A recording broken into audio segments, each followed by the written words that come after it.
Hey guys, Sneaky Snake here, Brothers in Arms, World of Warships, and today's video we're going to take a look at our next installment in our match analysis series where I take a critical and in-depth look at your gameplay and tell you everything that you did right and everything that you did wrong. For today's replay, this one was sent in from my buddy Professor Cleo, who is in the APOC clan, and he's playing in the Minotaur, the tier 10 British light cruiser, and he's playing by himself, and it's some domination here on the map Trap. So really quickly, before we get into the meat and potatoes of the replay, I'd like to tell you just a little bit about the Minotaur. This is, of course, the final British light cruiser that you get at the tech tree at tier 10, and it is quite a monster. You, of course, have access to smoke and hydroacoustic. It has a very, very fast rate of fire for its 152mm guns, and you get 10 of them arranged in 5 turrets with 2 guns apiece. They are also mechanized, so they turn extremely quickly. You get 10-kilometer torpedoes with a total of 8 torpedoes on either side of the ship. You have a very nice concealment rating at 8.9 kilometers, and you have very good maneuverability. So what this thing is a cruiser that is very good at getting close to the caps and supporting your friendly destroyers.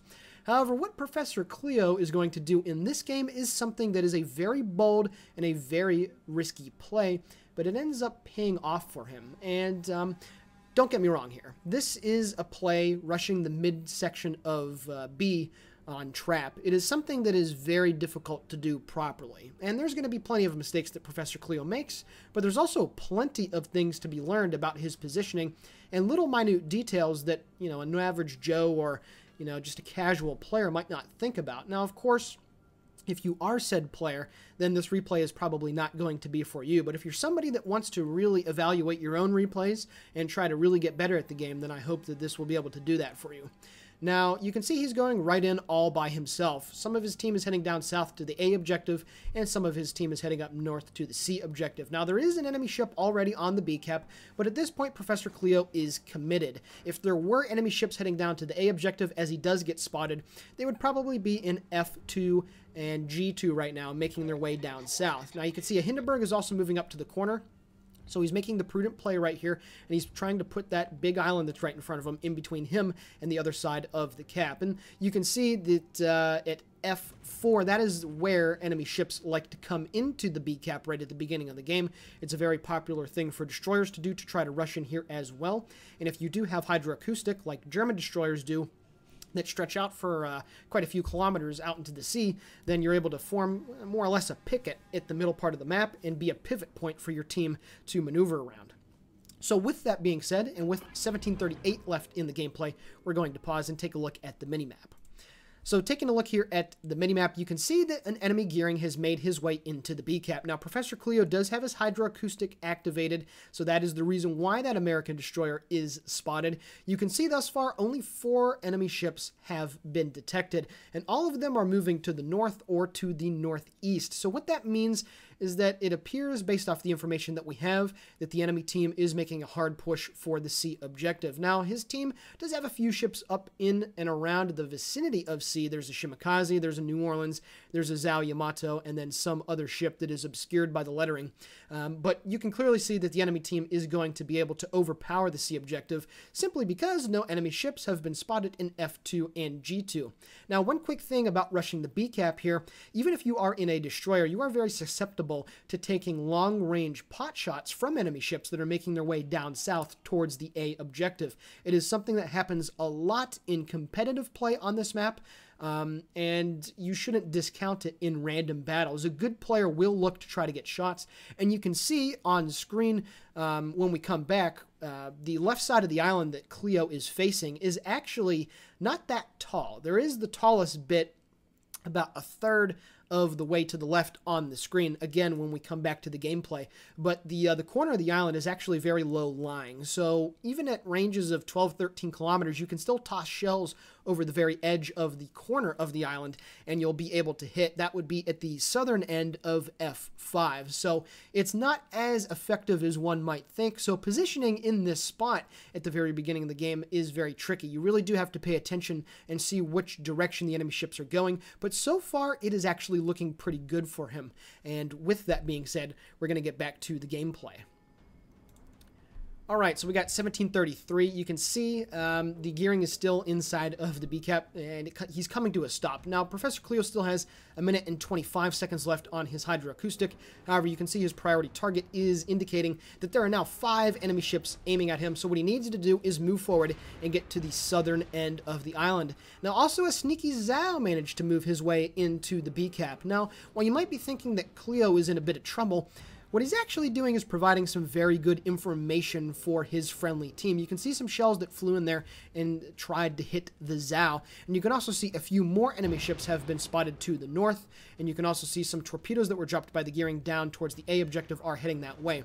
So at this point, there's virtually no enemy ships that managed to go to the south. And as I mentioned when you were looking at the minimap that I blew up, that this corner of the island at the south part is very low lying. You can see that it's just not able whatsoever to provide any form of cover from shells that are coming in at you. So even though he's got 4 enemy ships aiming at him, all of those enemy ships, based off of the circumstantial evidence, have to be to the north, and then all of a sudden an enemy Shimakaze comes bumbling around the corner at about 5 kilometers, and, well, this is why the Minotaur is so terrifying to run into when you're in a destroyer. 5,000 on the first salvo, 3,000 on the second, 4.2k on the third, and then another 4,000 and a first blood done on the fourth. 18 of the 20 shells that hit were full penetrations, and he picks up his first kill of the game. So a very terrible play there by the Shimakaze, and then using the island to be able to shield himself from those torpedoes which are coming. You can see a couple of them are running into the island right there. So that's very nice stuff. You can also see a Dmitry Donskoy is out in front of him. However, because the Donskoy is too close, the island is able in this circumstance to provide enough cover. You can see the Donskoy fires off a full broadside of AP, but because the Russian shell arcs are they're so fast and the shells travel so low to the ground, or to the water, I guess, he's not able to hit him in that location. So that is one of the very few circumstances where you can use the southern part of the island to actually shield you from shells coming from that direction. So a good job right there by Professor Cleo. And once again, you can see pretty much the rest of the remaining enemy team has been spotted going up towards Objective Charlie. Now, at this position that he's at right now, he does have to be a little bit careful about backing up too far. As you can see, there's a Yamato and a Kurfürst that are in the C objective, and if I were them, I would try to get some shots into this location. Now, his hydroacoustic is down still for another 40 seconds, so that's not good. However, the spot that he's in, due to the rate of fire that the Minotaur has and due to the plethora of torpedoes that it has, this is almost an impossible spot to be dug out of. You can see he does get detected once again. Could be from the Missouri's radar. It could be from the Zhao's hydroacoustic. If he is running hydroacoustic, I'm not 100% sure on that. But you can see the Zhao is trying to move a little bit to the north and try to get an angle, and so is the gearing. However, there's no reason for Professor Cleo to continue to back up. You can see some shells are coming in from the enemy Montana. I don't know if he was paying attention too much to it. Some of the shells do get blocked by the part of the island that is just off his stern and starboard side, and that is very good positioning right there. That part of the island is able to provide you some pretty nice cover from shells that are coming in from that azimuth. So a very nice use of the cover right there, and he is trying to throw shells over it, but you know, this does work two ways, and unfortunately he's not able to hit the Zhao, and at this point he gets his hydroacoustic up again, and instead it is an enemy Z-23 that is hydroing him right now. Now, I gotta be honest with you here, I'm not 100% sure why he's continuing the backup. You can see that the Iowa that's over at the C-Cap and the Montana are also throwing some shells downrange at him. Luckily, some of the shells do not manage to hit. He is trying to get some salvos here at the enemy gearing, but he already is taking a bit of damage. He's lost over 11,000 hit points. So at this point, if I were him, I would be full speed moving ahead and trying to get out of dodge. The enemy team has once again been able, or not been able, to successfully dislodge him from this position. So what he's going to do here is move forward, and he's going to try to get into this smoke screen that it appears the Fletcher laid down, and he is just going to continue to sit here. And one thing to note, he's had 3 different enemy ships basically tied up in the B objective, and the simple fact of him being there, the naval term in military history is called a fleet in being. In this case, the fact that he has existed inside of the B cap has forced the enemy team to make decisions that have not resulted in him being able to get taken out of this position. His mere presence has caused the entire deployment by the enemy team to be made up in a way that's really not able to effectively touch him. You can see the Z-23's hydroacoustic did go out. However, at this point, he decides to rush around the corner and take care of this Tier 8 German destroyer. I'm going to go to the free cam right here. He is shooting right at the bow. When destroyers do perfectly angle in like that, it is very difficult to be able to get penetrating hits, and he had to go a little bit more before he was able to take care of that Tier 8 German destroyer. So 2 enemy destroyers taken care of, and he is now successfully capturing the B objective. So with 12:18 left in the game, we're going to take a look at the minimap once more. So you can see here, taking a look now, the friendlies on his team have made the push all the way through Objective Alpha, and now the much requested support is finally arriving to his position. You can see that there's plenty of friendly destroyers, 2 Shimikazes and a Fletcher that are in or around the B cap. There's a friendly Missouri and a Yamato that are inside the B cap. There's another couple battleships, a Conqueror and a Missouri, that are moving just due west of the B objective, and then there's a New Orleans and a Moskva that occupy the grid square H7. So his deployment, his team's deployment for that matter, is actually pretty good. And the one thing about Trap, now this is a little bit of a map tactics thing, but turning the fight diagonally on Trap is what a good team should strive to do. Being able to secure without any crap, without any chance of it being taken back, one of the objectives at either Alpha or Charlie, and then being able to direct most of your force into B with groups that are heading to the west and to the east of B to surround it. That is generally a winning formula on this Trap map. And the reason why is because there's those 2 large islands at Echo 4 and Echo 5, and then of course at Foxtrot 6 and Gulf 6, that it causes the enemy team to get put into this small area to come through. In this case, the waterway on the approach from the C objective, that it makes it very difficult to push in. You really do have to do it with a lot of radar and a lot of smoke. You really need to be able to clear your way to get to the B island, the one that's very, it's right in the center. That's very important to be able to do that, because then any destroyers that are there, like you saw at the beginning of the game with the ZAO, the Gearing, and the Z-23, you're able to provide that spotting to the rest of the B cap, in this case the southern part of the B cap, to keep all those ships that are trying to use it as cover and concealment lit up. So that's really important. And yeah, Professor Cleo, obviously, at this point, the damage isn't anything special, but he's managed 2 frags and got the first blood, which is very important. So with that being said, we're now going to go back to the replay. All right, guys, so we got 12-12 left in the gameplay now. His torpedoes that are going down range probably don't have enough range to be able to reach any of the ships, but on the matter, it's still nice to throw those preemptive torpedoes downrange just in case something pops up. He does use his first smokescreen of the game finally, and he's getting some shells down at the enemy Missouri. Now, of course, the British AP shells, I don't really need to say it or harp on it all that much, but they have extremely good penetrative capabilities as he picks up the assisted base capture. They have very short fuses, so as soon as they bite into the armor, they're able to get very nice penetration damage. And with the reload that this thing has, on Cleo's build, it's a 3.2 second reload. It's just fantastic. You can get some really, really gaudy amounts of damage dealt in a short amount of time. And you're going to see here with the Iowa, well, it doesn't matter that he's angled in perfectly. 3,100 damage off of the superstructure. And then once Cleo's shells start to fall, he's going to get at the very least 1,000 damage every shot very, very consistently. And that's something that these British light cruisers are able to provide for you. The fact of the matter of being able to hit the superstructure of anything and still deal very consistent damage. And you can see where he is shooting. He is aiming a lot higher up on the superstructure and trying to plunge those shells right into the boxy part of the conning tower. That's where you're going to get those penetrations, and that's where you're going to get the very nice damage dealt to the Iowa, or any ship for that matter. Now, at this point, his friendly team has kind of more or less balled up inside of B. There's quite a few of his friendly ships that are here on this western side of the Bravo objective, but no harm, no foul. Everything is still going pretty good in this situation. His team has lost 3 ships, while the enemy team has lost 2, but both of them have been the all-important destroyer kills, so that's very, very nice. His team is also focusing down the Iowa at this point, so that's obviously a sign that his team is at least capable of some form of teamwork. And focusing down targets is one of the most important skills to be able to learn, and then to be able to get your team to be able to do.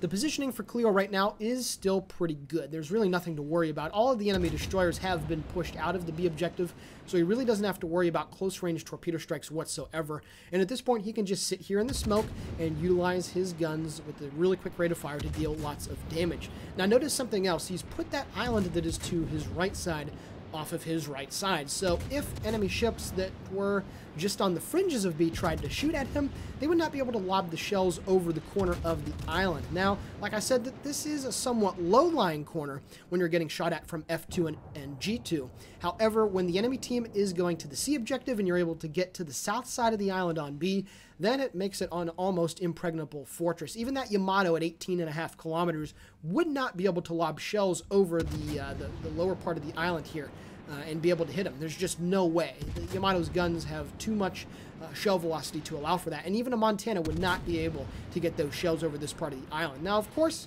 as it happened earlier in the replay, he's not really able to get shots over the island as well in this location, so what he really needs to do is back up even more so he can finally get that right side of the island as you're looking at it on screen, low enough to where he's able to lob some shells over, and finally some of the rear turrets are able to get over the corner of the island.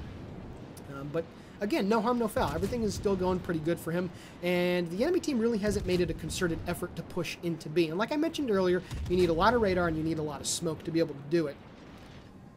Now you can see an enemy Kurfürst is moving in, and the Kurfürst can be a bit of a problem for all these ships that are hovering around here at the southern part of B, because it has the 5.9 kilometer detection range of ships on its hydroacoustic search. So if the Kurfürst is able to push in and get right to the north part of the middle B island here, then it's going to create a problem, as I mentioned earlier, where it's going to be able to hydroacoustic detect everything on the southern part of the B cap.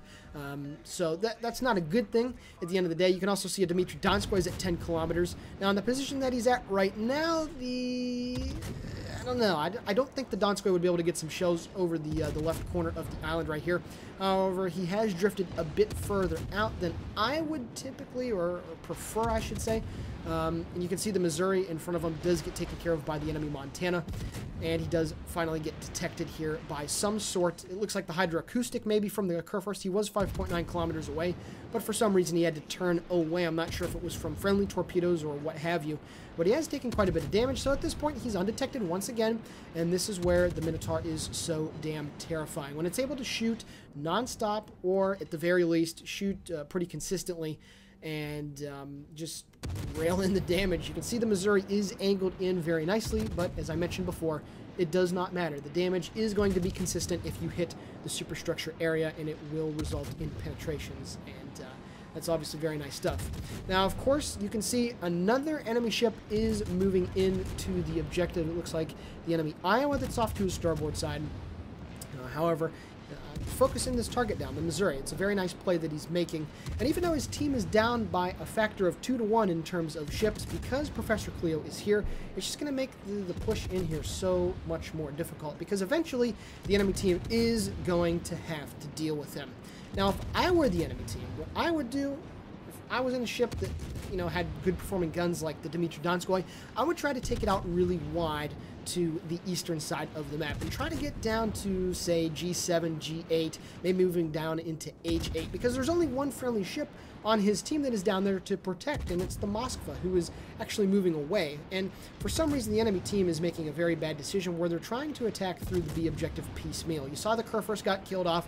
You can see that the Iowa did make an attempt to move up to the corner of the island, and he indeed has, but unfortunately, he's not on the right side of the island at this moment. So he's still taking a lot of damage, and then the Yamato that was attempting to push in decided to turn tail. So it's kind of a case of the enemy team decided to abandon the friendly ships that were pushing into the B objective piecemeal and one by one. And that's an absolute recipe for disaster. So while Cleo's positioning has been good, I really do think the enemy team could have done a much better job of actually trying to push in and deal with him. But because he's been here in this location, it's ruined the entire deployment of the enemy team. They just don't know, it seems like, how to deal with him here. And he's racked up a very healthy amount of damage now. He's at 106,000 points of damage. He still only has 2 kills, but there's no reason for him to move out. The enemy Iowa gets taken care of from the fire from the friendly New Orleans. I believe that's his 2nd kill, burning down some battleships, which is very nice.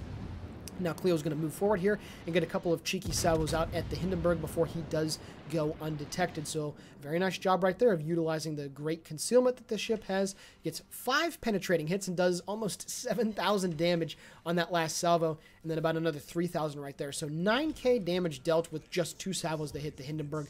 That is some very good stuff. So at this point, it is time for player 3 to enter the battle. The enemy Montana is now pushing into the B objective, and it appears once more all alone. Now, of course, they don't know that his hydroacoustic is down right now. He's still got 55 seconds left until it comes back. You can also see, however, that there must be somebody with the Montana because there is a smoke screen that just started to get set right there. You can see the smoke is just creeping over the edge of the left side of the island. So there is a destroyer coming in, so his hydroacoustic does need to come back as soon as possible.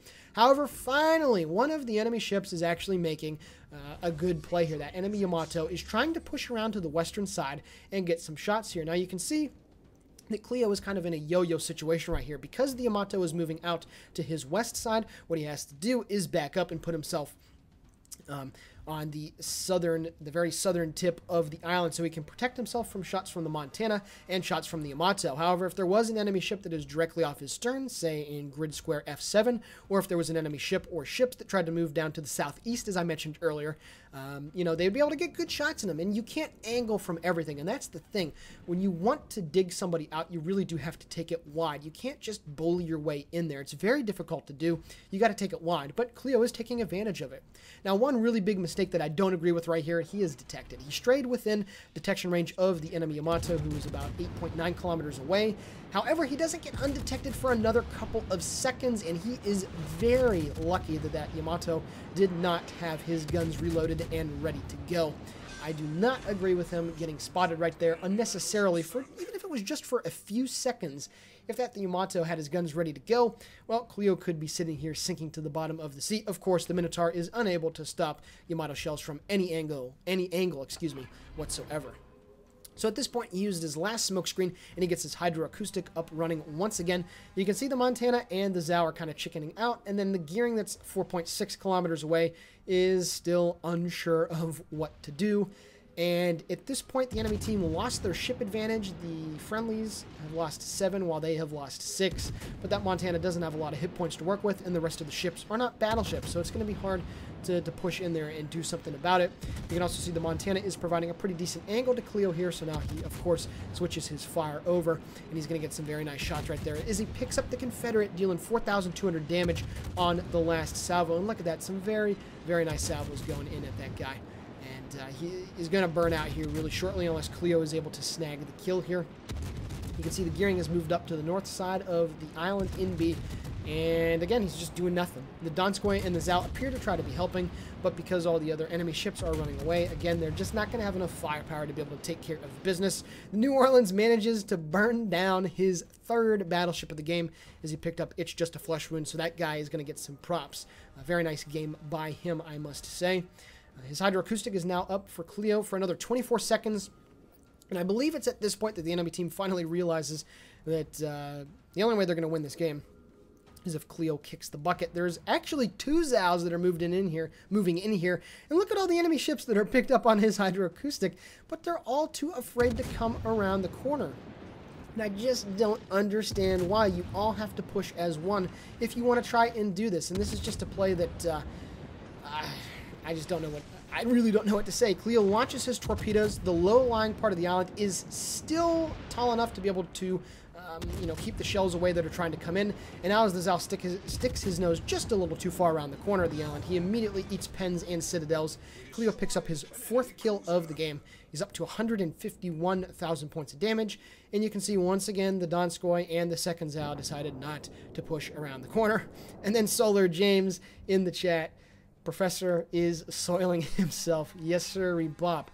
I must say that is exactly what is happening. Cleo decides to speed up, and you can see the Zhao, once again, the 2nd Zhao, that is being too afraid and too timid to try to push around, and he is immediately going to punish him here with the armor-piercing shot, and look at the damage that he's doing. Absolutely brutal stuff. He picks up the Kraken Unleashed, and now has to turn in very sharply, except it was a little bit late right there, but it looks like he's going to kill the gearing, but then the game ends. Alrighty guys, taking a look now at the post-battle results. 166,000 points of damage dealt, and he sank 5 enemy ships. He shot down 4 planes, had 5 citadels, 2 base defense ribbons, and 1 assisted base capture, while picking up First Blood Confederate and Kraken Unleashed. Taking a look at the team score, easily tops on the team. Tuso Khan, I got to give a little shout out to you, my man, getting 3 nice kills on battleships in your New Orleans.